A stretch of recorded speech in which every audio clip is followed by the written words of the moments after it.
We like to think that motorcycle companies just want what's best for us, that they put us and our two-wheeled experience first, that it's not just all about the money. Yeah, it's mainly about the money. But it is a business. I can't blame them. But what I don't love are all of the ways that I have seen motorcycle companies trying to deceive me, both in some really big ways, but a lot of them are more subtle. And I'm going to cover those today. I'm bringing you 8 ways that motorcycle companies are actually deceiving you. Hopefully there's some stuff in here you didn't know so that you can be on the lookout for it. Let's jump right into the first one. This was actually the inspiration for this video. I started to recognize how the motorcycles that I would see on different companies' websites, regardless of the manufacturer, the motorcycle would look better on the website than it would in real life, or than it would in videos or in pictures on Instagram, and I couldn't quite pinpoint why this was. And then I realized the motorcycle you see on the website is stripped down in a lot of ways and free of quite a few things. So the main things are the mirrors are often taken off, which is just weird to me. The license plate and all of the tail stuff that holds the license plate and turn signals are usually gone as well. And there's some other things also. Now, if you've noticed this already, you're probably like, yeah, everybody knows that. But I'm guessing some of you haven't realized this.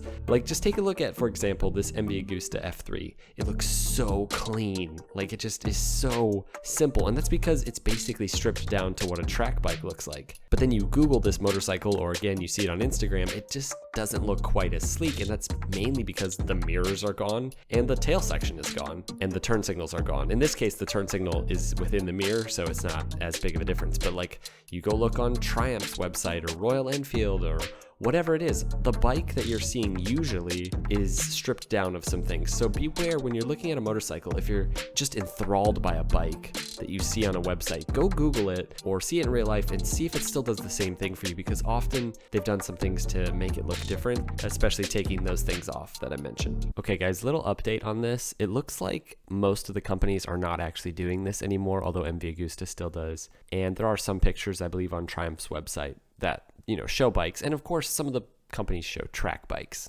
within the pictures that have been stripped down. But for the most part, companies are not doing this as much anymore. So that's a good sign. The next one is really subtle, but there's quite a few different specs for motorcycles that are often hidden, namely horsepower, which is a huge oversight. And most companies don't hide this, except for Harley and some other companies. But seriously, Harley, what are you doing? Oh yeah, it's because so many of those 600-pound motorcycles that you're selling just don't produce very much horsepower. In fact, some of them produce the same amount of horsepower as my 50-year-old Triumph, and they weigh twice as much. But that's a whole nother story. But there's other specs out there as well, including weight capacity. Nobody mentions weight capacity, and that's really annoying to me. And I think it's actually because a lot of motorcycles have very low weight capacities, often barely enough for 2 average-sized people, and sometimes not even enough for somebody who weighs a little bit more. Now that's not as big of a deal, but I don't understand why it's so hard to find. If you try to find the weight capacity of a given motorcycle model, it's really hard to find. This one's not as big of a deal as hiding horsepower. That's just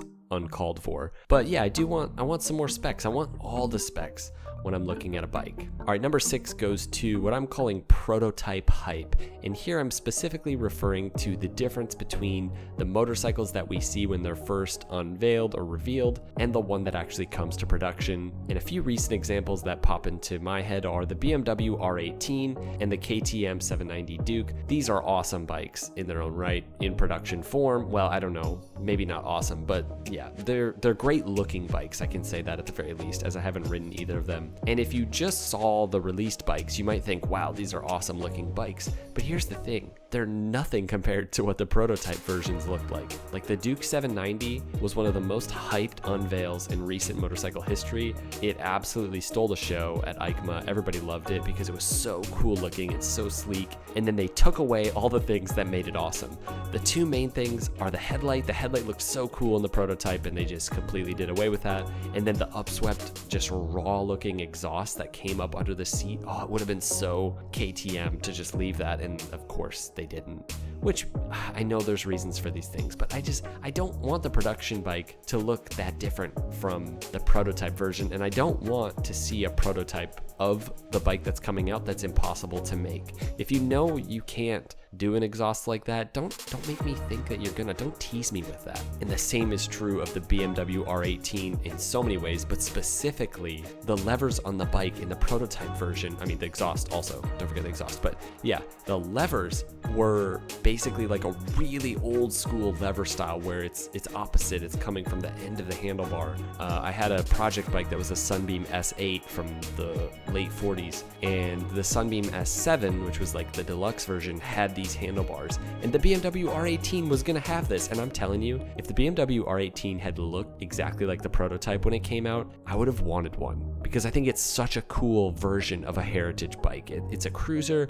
but it also really looks like an old war, like World War II BMW or something. But yeah, the production bike doesn't have a lot of those things, and I don't know, I just don't like that. It just bothers me. It's like not how things should work, right? It's like when you see a trailer and the movie looks awesome, and then the movie just ends up not being quite what the trailer made it look to be. I don't know. I don't like it. All right, this one is one of my favorites. This is certainly speculation on some level, but I think it's pretty well known that motorcycle companies and automotive companies in general aren't too secret when it comes to having their bike be seen prior to its unveil. Some are very secretive about specific bikes, but when you see spy shots of motorcycles, I don't know, often they feel conjured, like the companies themselves are actually releasing these, or at the very least, they're just not hiding the fact that they're perusing around on an unreleased motorcycle.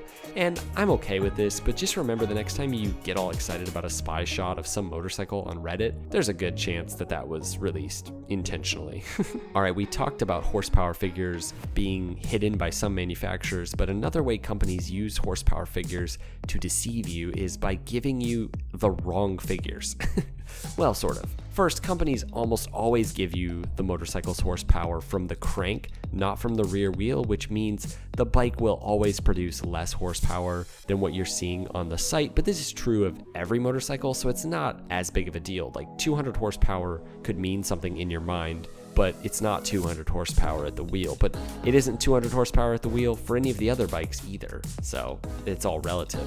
But more specifically, and perhaps even more scandalous, some motorcycles just don't produce the horsepower that they claim, even at the crank. And there's a stigma, in fact, of Italian motorcycles being notorious for not producing quite the horsepower that they say they produce. Who knows how true that is, or, if it is true, why that's true. But yeah, I want to know how much horsepower this bike produces at the wheel consistently. That's what I want them to reveal. I think that would be really good. All right, number 3, new motorcycles are almost never new motorcycles anymore. This is one of my favorites because it's just so prevalent, and I say it's my favorite, really, it's annoying, I hate it. New motorcycles are almost never entirely new motorcycles, especially these days. Oh, a new street bike, cool. It's just a sport bike with the fairing taken off and, a little bit different tune on the engine. Oh, a new sport bike. Well, actually, that's just a street bike that we've had out for years and we just put a fairing on it. Oh, a new adventure bike. Oh, that's just the naked bike that's been around forever and we put some different wheels on it and an upright setup or whatever. This is so prevalent. And another one is motorcycle companies often just pull like old engines or old frames out of their back pocket that they had a few years ago and use them for really random things, like maybe a sport bike engine platform or frame from, say, 4 years ago gets used as a new street bike. It's just kind of weird. Motorcycle companies rarely design new frames, new engines. So much of it's just recycled stuff with different bodywork, and I can't blame them for it entirely. Some of it's okay with me, because if you put a ton of work into a different design, or you really tune it well, or maybe you build a new frame, I understand you can't make an entirely new motorcycle every time you release something. That's just not possible. But I just don't care for this like hype around new bikes that are not new bikes. I don't know. Now this one's similar to what I was just saying in the last point, but so many motorcycle companies make it look like they have all these different motorcycles. But really, most companies just have a couple platforms and they build different sized, bikes, different sized adventure bikes and street sport bikes, touring bikes, whatever. Most of these are just the same motorcycle, just tuned a little bit differently, or maybe bored out, or just with different body work. Most companies are not making like 10 or 15 different motorcycles. Most of them are just the same. Now, to some extent, again, I completely understand this and I'm okay with it. I do understand it, but I do gravitate towards companies personally that make lots of different motorcycles, like lots of different interesting motorcycle platforms, not just the same few platforms with different bodywork. I find that just lazy. And I guess that's why some motorcycle companies make more expensive bikes, because they're doing all the R&D to make new and different bikes. And I personally love when motorcycle companies go out of their way to make special, interesting, niche motorcycles that are completely different than what they currently offer. It's rare these days, but one bike I think of is the Triumph Rocket 3. You know, so many companies would have figured out a way to just put like the speed triple engine and make some sort of big cruiser out of that, because it certainly produces enough power. But no, they built this just massive engine. It's super torquey. It's just such a cool bike, and it's completely different than what they've made prior to that. And it sits as its own thing, its own platform, even though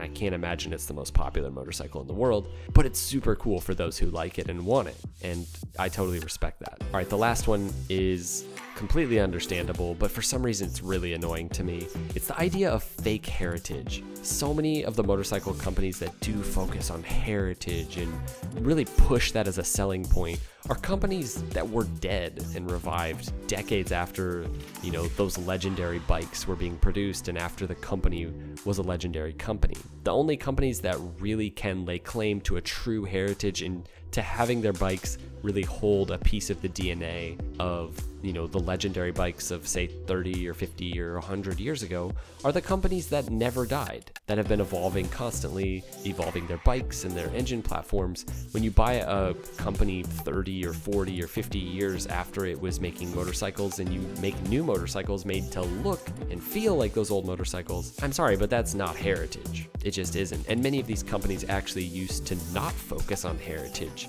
because heritage was actually an embarrassment at one time. When a lot of these companies started back up, they would avoid using some of those legendary names because those names were synonymous with a company that died.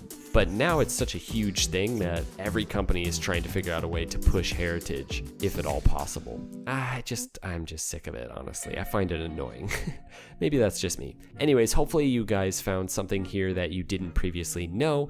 And if there's any things that you know that I did not mention about how motorcycle companies can be a bit deceiving, let us know down below in the comments. And if you enjoyed the video, give me a nice little sub. That would be great. If you want to also just check out my other videos, I've made a bunch of videos that you might enjoy. All right, hope you guys are doing well. And as always, ride safe.